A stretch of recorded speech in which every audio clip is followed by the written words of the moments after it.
وقال الله تبارك وتعالى في كلام المجيد والفرقان الحميد إنا أعطيناك الكوثر فصل لربك وانحر إن شانئك هو الأبتر۔ میرے معزز سامعین، مسلمانوں کا یہ ایمان ہے کہ دنیا میں رسول اللہ صلی اللہ علیہ وسلم سے بہتر کسی کا مقام نہیں۔ آپ کا بھی یہی عقیدہ ہے۔ میرے بھائیوں، ساری کائنات کے درخت اگر قلم بن جائے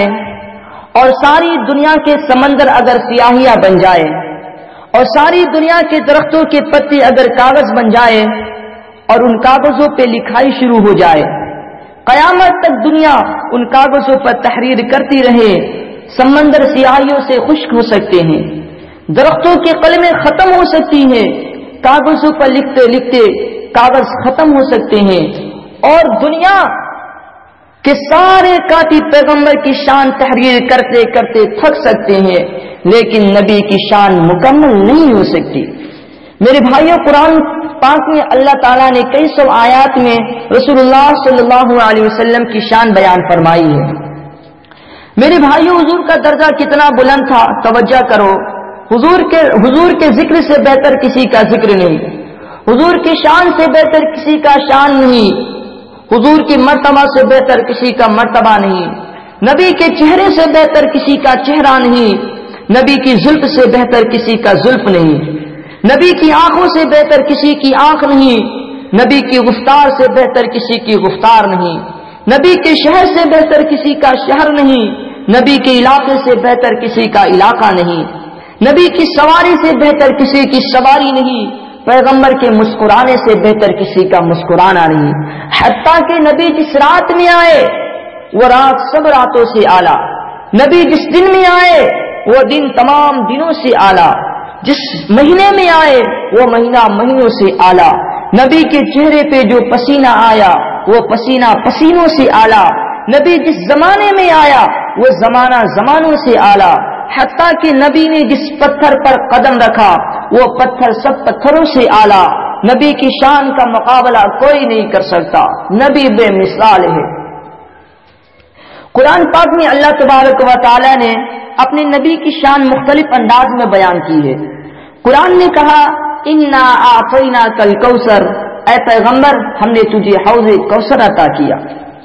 یہ آیت کب اتری؟ اس کا شان نزول کیا ہے کہ جب رسول اللہ صلی اللہ علیہ وسلم کے حقیقی بیٹے ابراہیم نبی کے ہاتھوں میں بیمار تھے، بیماری کی وجہ سے تڑپ رہے تھے اور نبی کی آنکھوں میں آنسو جاری تھے، اور نبی اللہ کے دروازے پر رو کر کہتے تھے اے اللہ میرے دشمنوں کو 7 بیٹے دیے اور مجھے 2 بیٹے دیے، وہ بھی لے لیے، اب یہ تیسرا بیٹا دیا، یہ بیمار ہے، اے اللہ میں تیرے دروازے پر حاضر ہوں، میرے بچے کو صحت عطا فرما۔ لیکن نبی علیہ الصلوۃ والسلام کے بیٹے جب بیمار ہوئے تو مکہ کے مشرکوں نے مذاق اڑایا، انہوں نے کہا کہ نبی کا پہلے بھی کوئی بیٹا نہیں بچا، یہ بیٹا بھی ہے، بیمار ہے۔ جس آدمی کی اولاد نہ ہو اس کو عربی میں ابتر کہتے ہیں، ابتر کا معنی ہے بے اولاد، یعنی جس آدمی کی کوئی اولاد نہ ہو اسے ابتر کہتے ہیں۔ لوگ کہتے ہیں محمد رسول اللہ صلی اللہ علیہ وسلم کی اولاد نہیں، یہ ابتر ہے کہ اس کی نرینہ اولاد کوئی نہیں، اس کا لڑکا کوئی نہیں، اور جب ایک ہی لڑکا بچا وہ بھی بیمار ہو گئے تو نبی پریشان ہو گئے۔ اس پریشانی کو دور کرنے کے لیے اللہ تبارک و تعالیٰ نے قرآن کی یہ آیت اتاری۔ کیا کہا اللہ تبارک و تعالیٰ نے؟ فرمایا انا اعطیناک الکوثر، اے پیغمبر ہم نے تجھے کوثر عطا کیا، فصلی لربک وانحر، اے پیغمبر تو اللہ کی نماز پڑھ اور قربانی کر، ان شانئک هو الابتر، اور تیرا جو دشمن ہوگا اس کی اولاد کوئی نہیں ہوگی۔ اس پر غور کرو، ان شانئک هو الابتر، اے پیغمبر اب تک تیرا دشمن ہوگا، اور دشمن حضور سے کہتا تھا کہ حضور کی اولاد کوئی نہیں، حضور ابتر ہوں گے، لیکن قرآن نے کہا اے کالی کملی والے ہم نے تجھے کوثر عطا کیا، تو تسبیح بیان کر، تو اللہ کی نماز پڑھ، تو قربانی کر، تیرا دشمن ابتر ہوگا اور ساری کائنات کے ایک ایک خطے میں تیری اولاد ہوگی۔ قرآن کی آیت کا معنی سمجھ میں آیا؟ انا اعطیناک الکوثر، اے پیغمبر ہم نے تجھے کوثر عطا کیا۔ یہاں کوثر کے کیا معنی؟ آپ حیران ہوں گے کہ یہ جو کوثر کا لفظ آیا ہے، ساری دنیا کے سمندر اس کوثر میں بند ہے۔ کسی نے کوثر سے مراد حوض کوثر، اور کسی نے کہا عرش سے فرش تک، تحت الثرى سے عرش معلیٰ تک، مشرق سے مغرب تک، شمال سے جنوب تک، پوری دنیا میں جتنی اچھائیاں، جتنی نعمتیں، جتنی عظمتیں، جتنی رفعتیں، جتنی بلندیاں ہیں، ان تمام کو ایک جگہ جمع کرو تو اس کا نام کوثر ہے، اور اس کو عربی زبان میں کہتے ہیں خیر کثیر، کہ ساری دنیا کی بھلائیاں، آسمان پہ کوئی اچھائی ہو،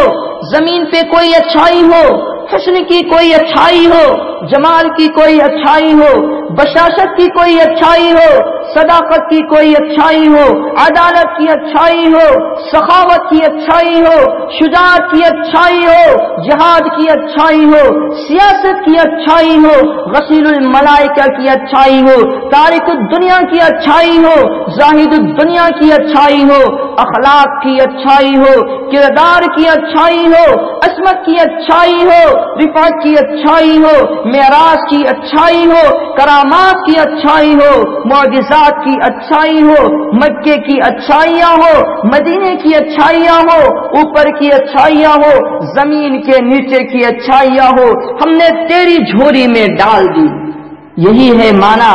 انا اعطیناک الکوثر، اے پیغمبر ہم نے تجھے کوثر عطا کیا،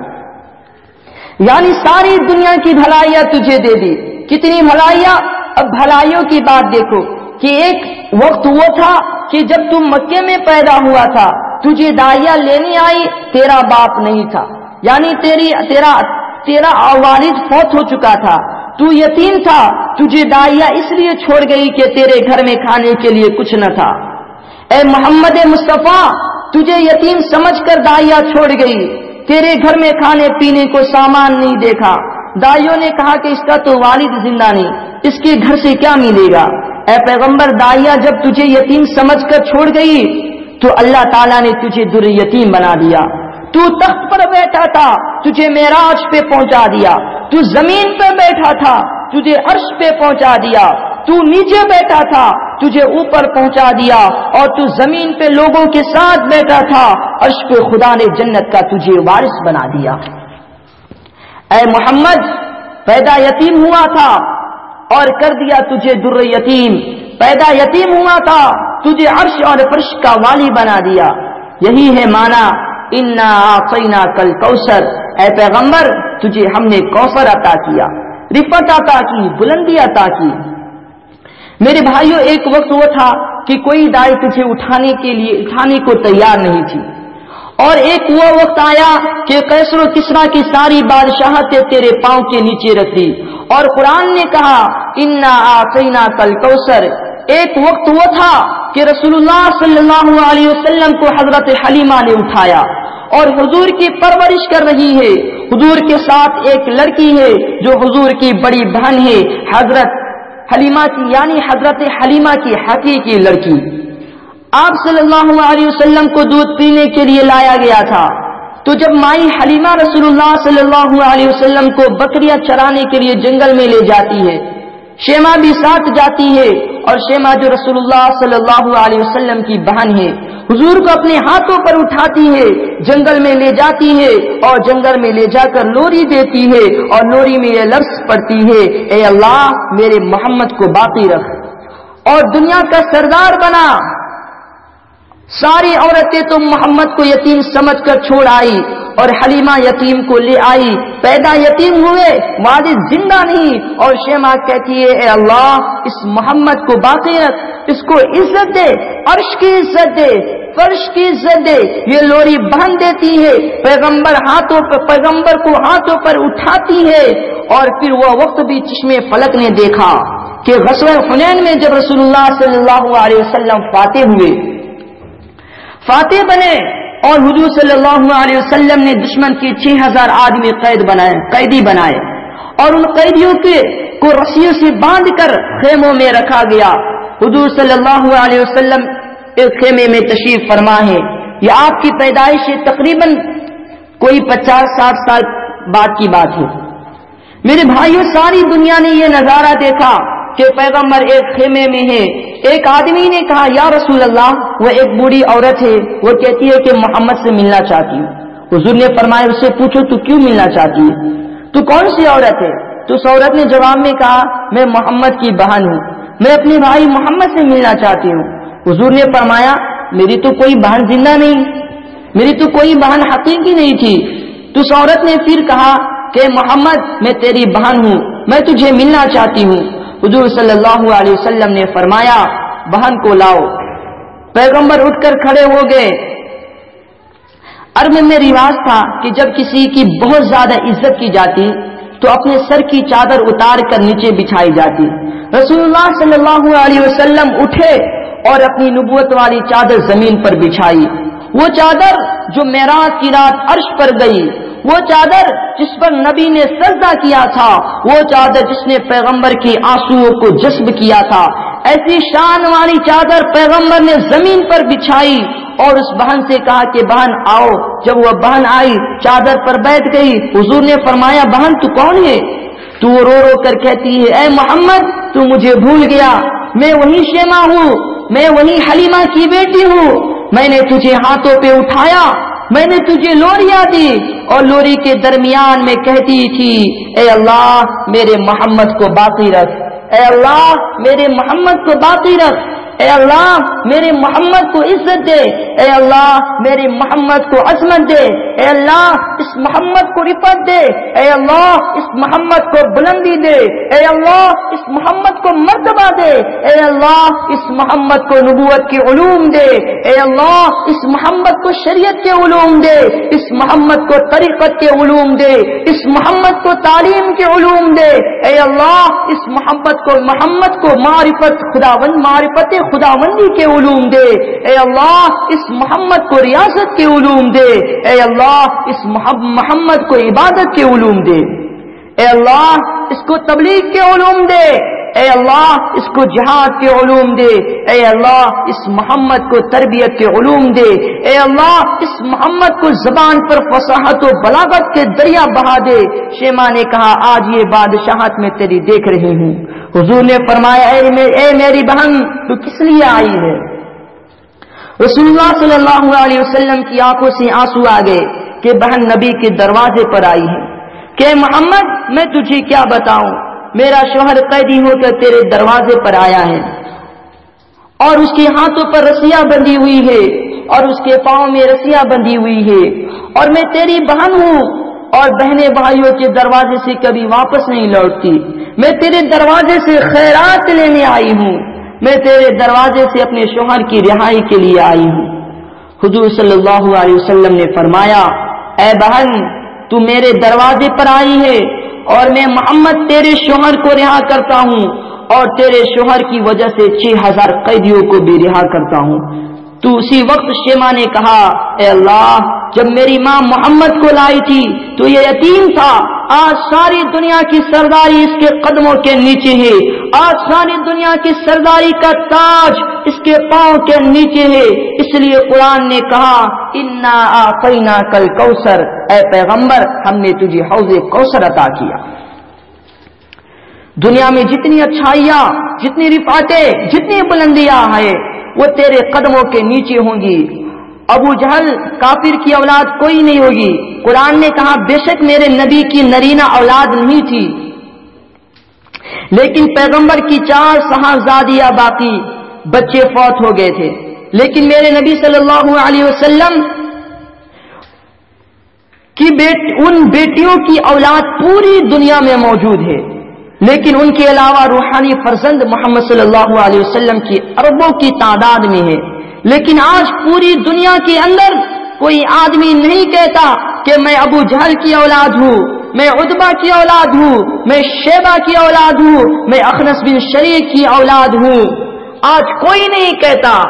آج پوری دنیا میں ایک آدمی نہیں کہتا کہ میں ابو جہل کی اولاد ہوں. یہی ہے معنی قرآن کی سورت کا انا اعطیناک الکوثر فصلی لربک وانحر ان شانئک ھو الابتر، کہ ایک وقت آئے گا اگرچہ ابو جہل کا لڑکا اکرمہ ہے، ابو جہل کی اولاد ہے،